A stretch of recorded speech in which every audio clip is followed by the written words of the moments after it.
Cập nhật tình hình sau một ngày trồng, như các bạn thấy thì cây đã bung lá và khỏe. Mình không có cần phải mất thời gian để ươm cây. Vì vậy thì quá trình đào rất là quan trọng. Khi mà đào thì giữ được cái phần rễ nhỏ này, rễ dinh dưỡng này sẽ giúp cho cây phục hồi ngay mà không mất nhiều thời gian để ươm cây, ủ cây.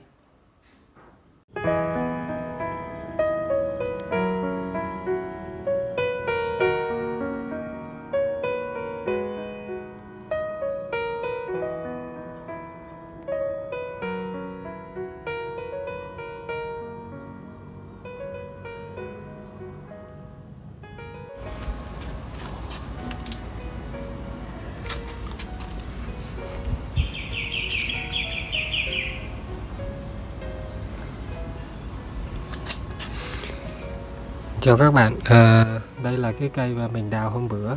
Hôm mình đào là thứ Bảy, hôm nay là thứ Hai, chiều thứ Hai. Sau khi đào về thì mình không có trồng được ngay, cho nên là mình đã ngâm vào nước. Các bạn lưu ý là cách xử lý phôi sau khi đào về. Nếu mà các bạn không có trồng được ngay thì có thể ngâm vào nước nhé. Lưu ý nè là chỉ là phần rễ nằm ở dưới nước thôi. Tất cả các lá và đều tươi và hoạt động như bình thường. Cái này là mình đào chỉ có rễ thôi chứ không kèm theo đất nha. Bây giờ thì mình sẽ mang vào trong nhà và tiến hành trồng vào chậu.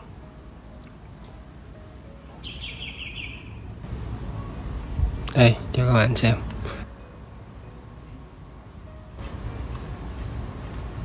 Chỉ có phần rễ ngập trong nước, đã được 2 ngày rồi nhưng không bị ảnh hưởng gì.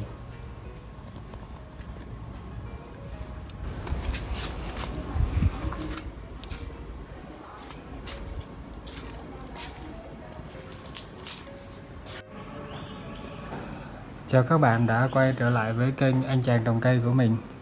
Hôm nay thì mình sẽ làm một cái video thật là chi tiết về khi tìm, đi đào và xử lý phôi hoa trinh nữ.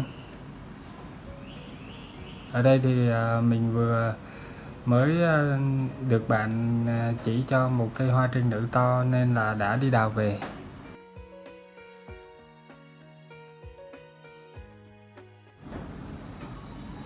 Cái điều đầu tiên mình muốn chia sẻ đó là tìm cây ở đâu để cây dễ sống. Tìm ở nơi đất cát hoặc là đất tơi xốp thì những cái cây ở đó thì có môi trường sinh sống thuận lợi thì cây sẽ sinh trưởng và phát triển tốt, có nhiều cái rễ nhánh này. Và ở cái môi trường đất cát, đất tơi xốp thì mình cũng dễ đào hơn. Cái quá trình đào mình không có làm đứt đi các rễ nhỏ này thì cái tỷ lệ sống của cây nó cao hơn và cây dễ sống hơn so với nơi đất cằn cỗi. Ngược lại thì ở nơi đất cằn cỗi á, thì cái cây sẽ có một cái hình dáng cũ đẹp, nhìn bonsai hơn, nhìn nghệ thuật hơn. Tuy nhiên thì khi mà đào cây ở nơi đất cằn cỗi á, thì cái rễ nhỏ này cái rễ nhỏ này sẽ bị đứt hết. Mà cái rễ này thì có cái vị trí vai trò rất là quan trọng, nó hút dinh dưỡng để nuôi cây. Cho nên là khi mà bị đứt hết còn mỗi cái phần cũ này không á, thì phải mất rất nhiều thời gian để cho cái phần cũ này mọc ra những cái rễ nhỏ này để hút dinh dưỡng đó. Cho nên là trong cái thời gian mà mình phải chờ, phải ươm phôi đó thì cái tỷ lệ chết nó sẽ cao hơn. Đối với cái cây này thì nó gần như là mình không phải chờ, mình đào về mang về được thì cho vào cát là cây sống luôn, tức là sống ngay luôn. Mình không có cần phải ươm 1 tuần 2 tuần nữa.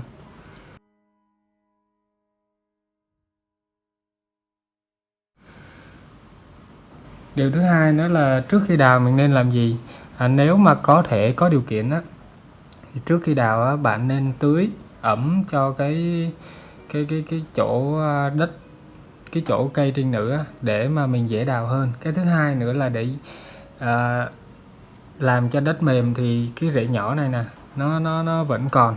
Còn nếu mà mình đào đất cứng á, thì tất cả các rễ nhỏ này đều bị đứt hết, cho nên là cái tỷ lệ sống của cây sẽ thấp hơn. Hoặc là bạn có thể đào sau khi trời mưa thì cũng tốt, bây giờ cũng là mùa mưa mà.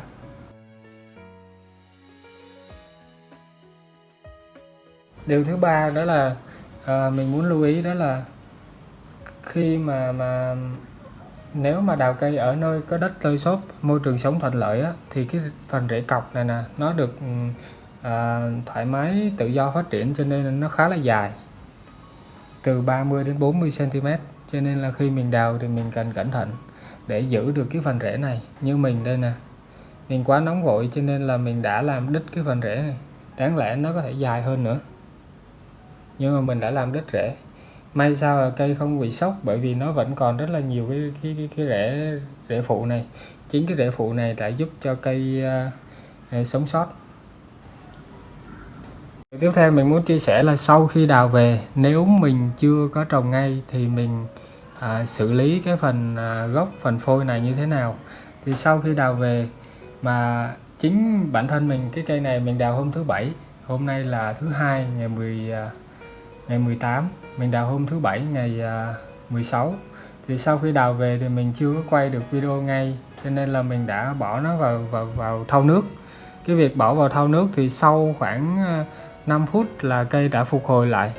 Và đến bây giờ khi mình lấy nó ở trên tay và nó vẫn đang rất là khỏe mạnh, không có dấu hiệu là bị sốc. Mình đã bỏ trong thau nước 2 ngày. Mình lưu ý với các bạn là chỉ để cái phần rễ này thôi, chỉ đặt cái phần rễ này ở dưới nước thôi. Còn cái phần tán lá này là mình không có để ngập trong nước nha, mình chỉ ngập nước phần rễ thôi, nhất là những cái rễ này.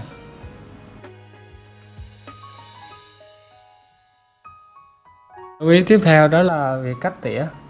Thì tùy theo cái mức độ tổn thương của rễ mà bạn cắt tỉa sao cho phù hợp. Nếu mà cây chỉ còn rễ cọc, không còn rễ phụ, thì bạn nên cắt tỉa ngắn hơn để cây không có mất sức để nuôi những cái chiếc lá này. Còn nếu mà đào được ở nơi đất tơi xốp, giữ được rễ phụ, rễ hút dinh dưỡng, thì bạn có thể tùy theo tình hình mà bạn có thể giữ lại nhiều cành, dài ngắn như thế nào tùy theo cái cảm giác của bạn vào thời điểm đấy. Ngoài ra thì ở thời điểm trước khi trồng, theo quan điểm cá nhân của mình là nếu mà bạn có muốn uốn nắn cây á, thì trước khi trồng thì bạn có thể uốn luôn. Tại vì là nếu mình uốn luôn thì cây chỉ bị sốc một lần, còn chỉ bị động rễ một lần. Còn nếu mà mình sau khi mà ươm vào bầu đất và cây đã phục hồi, cây đã sống mà mình lại uốn nữa thì cây sẽ bị động rễ lần thứ hai. Cho nên là đây cũng là một cái điều cần lưu ý. Có một điều cũng rất là quan trọng nữa là sau khi mà bạn đào lên khỏi đất thì bạn nên chuẩn bị nước để giữ ẩm cho cái phần cây.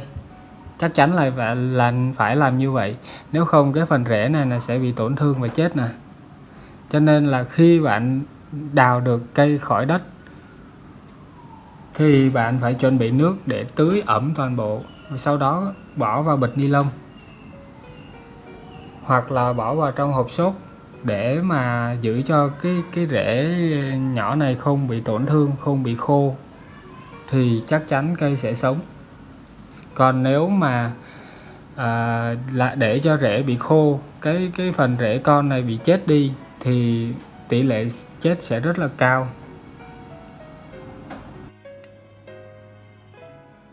Còn về giá thể trồng, ngoài cát ra thì bạn có thể trồng với mụn dừa.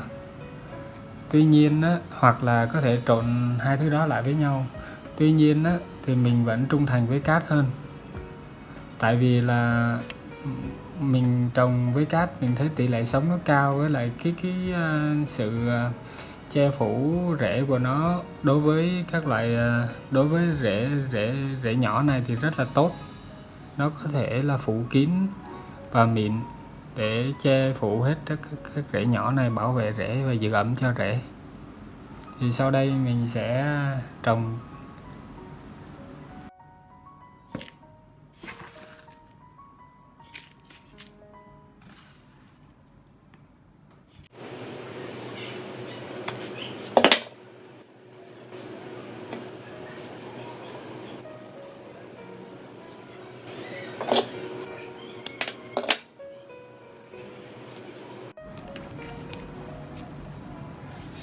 Cái phần rễ nhỏ này cực kỳ quan trọng, nó trực tiếp hút dinh dưỡng nuôi cây chứ không phải là rễ cọc.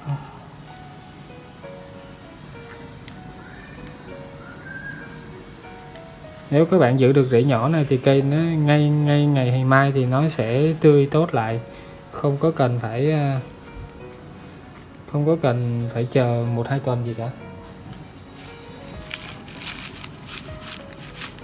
Sau đó mình đổ cát lên để phủ.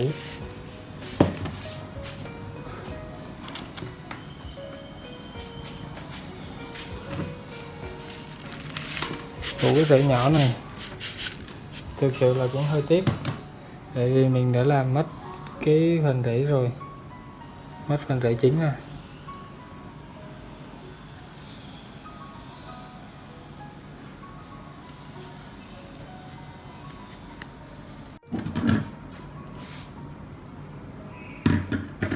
Có một lưu ý là khi các bạn cắt cây á, là các bạn nhớ giữ cái lá này lại nè, giữ một số lá lại để mình có thể theo dõi được cái quá trình sinh trưởng, quá trình phục hồi của cây. Còn nếu mà các bạn cắt trụi á, phải chờ 1-2 tuần.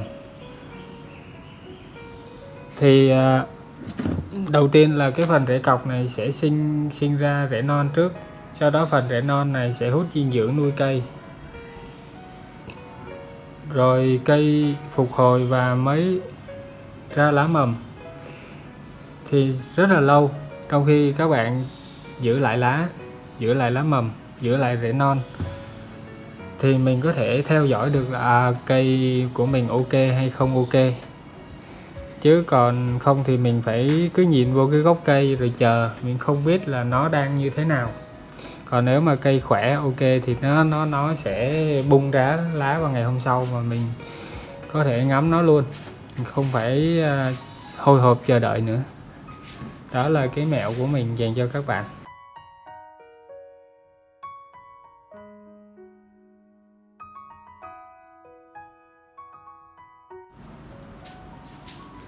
Sau khi trồng thì các bạn sau khi trồng bằng cát thì các bạn mang đến vòi nước và tưới thật là đẫm vào. Nên để trong mát, hoặc là bờ tường, hoặc là dưới tán cây khoảng từ 1-2 tuần. Đến khi mà cây nảy mầm thì các bạn mới đem ra nắng 100%. Cái thứ hai là trong quá trình mà các bạn thấy cái chỗ trồng của bạn nó có rầy rẹp thì có nghĩa rằng là cái chỗ đó không có đủ nắng. Thì các bạn nên đem ra nơi nắng hơn nữa. Môi trường sống lý tưởng làm của cây đó là không có rầy rẹp. Sau khoảng 1 tháng thì mình có thể là bổ sung thêm phân trùn quế để mà cải tạo đất cho cây. Cập nhật tình hình sau 1 ngày trồng, như các bạn thấy thì cây đã bung lá và khỏe. Mình không có cần phải mất thời gian để cây. Vì vậy thì quá trình đào rất là quan trọng. Khi mà đào thì giữ được cái phần rễ nhỏ này, rễ dinh dưỡng này, sẽ giúp cho cây phục hồi ngay mà không mất nhiều thời gian để cây, ủ cây. Video mình sẽ kết thúc tại đây. Cảm ơn các bạn đã theo dõi, cũng như là cảm ơn 202 bạn đã đăng ký kênh của mình. Hiện tại thì mình làm video được hơn 1 tháng và video cao view nhất đã có 5,1 ngàn lượt xem. Mình cũng mong các bạn đăng ký nhiều hơn. Video mình cố gắng làm một cách xúc tích nhất, khoa học nhất, ngắn gọn và chỉn chu nhất, cho nên là cũng rất mất nhiều thời gian để edit video. Thì mong mọi người bớt chút thời gian đăng ký kênh để mình có thêm động lực làm những video mới tốt hơn, hào hứng hơn. Cảm ơn mọi người rất là nhiều.